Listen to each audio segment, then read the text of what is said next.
आज के पुनश्चिंतन कार्यक्रम में आप सबों का स्वागत है। आज का टॉपिक है प्रेम, जिसे हम आसक्ति भी कहते हैं, स्नेह भी कहते हैं, अनुराग भी कहते हैं, लव भी कहते हैं, एफेक्शन भी कहते हैं और भी विभिन्न भाषाओं में विभिन्न तरह के नाम हैं जिससे हम इसको संबोधित करते हैं।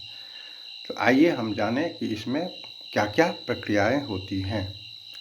तो सबसे पहले हम ये जानेंगे कि इसमें दो चीज़ों का रहना सबसे आवश्यक है। यदि ये दो चीज़ नहीं रहेंगे तो प्रेम की तो बात ही नहीं हो सकती है। पहला है ज्ञाता, सब्जेक्ट, और दूसरा है ज्ञेय, वस्तु, ऑब्जेक्ट। तो ज्ञाता और ज्ञेय का होना यानी सब्जेक्ट और ऑब्जेक्ट का होना सबसे ज़रूरी चीज़ है।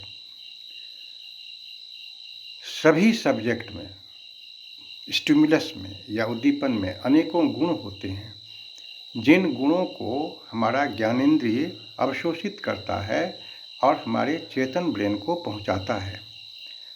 चेतन ब्रेन में एक तार्किक प्रक्रिया होती है, जिस प्रक्रिया के तहत हमको उस ऑब्जेक्ट का ज्ञान होता है। जैसे ही उस ऑब्जेक्ट का ज्ञान होता है, वैसे ही हमारे मन में एक भावना आती है, एक आकर्षण होता है। यदि वो ऑब्जेक्ट हमको अच्छा लगता है तो उससे हमको प्रेम होता है, और यदि वो हमको बुरा लगता है तो उससे हमको घृणा होती है।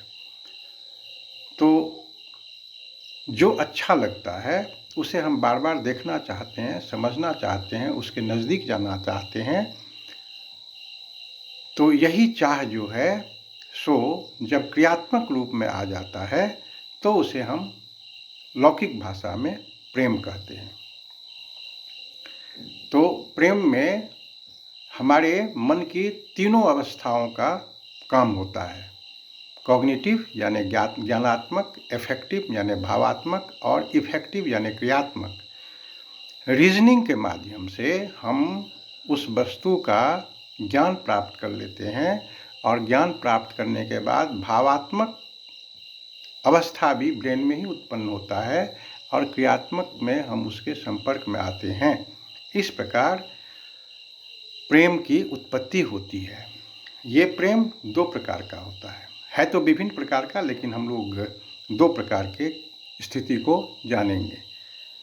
पहला माइल्ड, मृदुल, और दूसरा तीव्र, एक्यूट।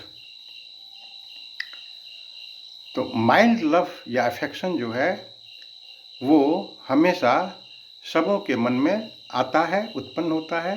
जैसे समुद्र की लहर उठता है, गिरता है, उत्पन्न होता है, नीचे जाता है, वैसे ही जो माइल्ड अफेक्शन है वो हमारे मन में उठते रहता है और ख़त्म हो जाता है, उठते जाता है, ख़त्म हो जाता है।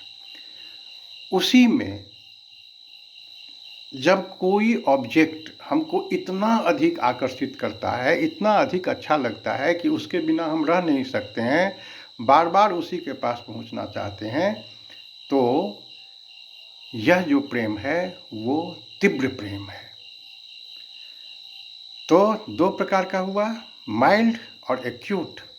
माइल्ड है तो सबके पास है सामान्य अवस्था में, लेकिन जैसे ही तीव्र प्रेम जागृत होता है तो तीव्र आकर्षण भी होता है, और तीव्र आकर्षण में हम उसके संपर्क में जाना चाहते हैं, और यदि व्यवधान उत्पन्न होता है तो मन में बहुत सारे रिएक्शंस उत्पन्न होते हैं, और रिएक्शन के फलस्वरूप हम हिंसात्मक कार्य भी कर बैठते हैं। क्रोध उत्पन्न होता है, घृणा उत्पन्न होता है, और होता है कि किसी भी तरह से हम उस चीज़ को प्राप्त कर लें, फिर भी नहीं प्राप्त होता है तो हम डिप्रेशन में आ जाते हैं, और डिप्रेशन में आने के बाद बहुत सारे बुरे कर्मों का हम निष्पादन करना चाहते हैं और कर भी देते हैं। ऐसी स्थिति में क्या होता है कि हम सामान्य मनुष्य से असामान्य मनुष्य बन जाते हैं, स्वयं अपने आप को नष्ट कर देते हैं, नष्ट करने की स्थिति में आ जाते हैं, सुसाइड कर लेते हैं, या क्रोध में आकर के किसी की हत्या कर देते हैं, और अंत में क्या होता है कि हम कानून से बंध जाते हैं और हमारा सब कुछ नष्ट हो जाता है। इसलिए प्रेम जो है वो ठीक चीज़ है, प्रेम से ही सारा चीज़ होता है। लेकिन ऐसा तीव्र प्रेम हम नहीं करें, ऐसे तीव्र स्थिति में हम नहीं जाएं जिससे हमारी मानसिक स्थिति और शारीरिक स्थिति असामान्य स्थिति में आ जाए और हम अच्छे मनुष्य से बुरे मनुष्य हो जाएं। तो यही तो प्रेम की बात है, यही बात है, इसके बाद और तो कुछ है नहीं।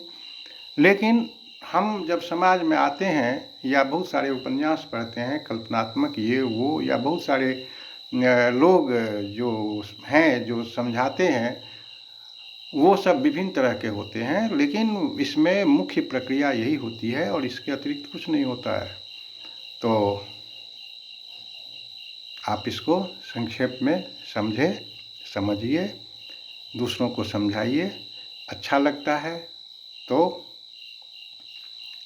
सब्सक्राइब कीजिए, मित्रों को बोलिए, और बुरा लगता है तो कोई बात नहीं है। ठीक है, बाय।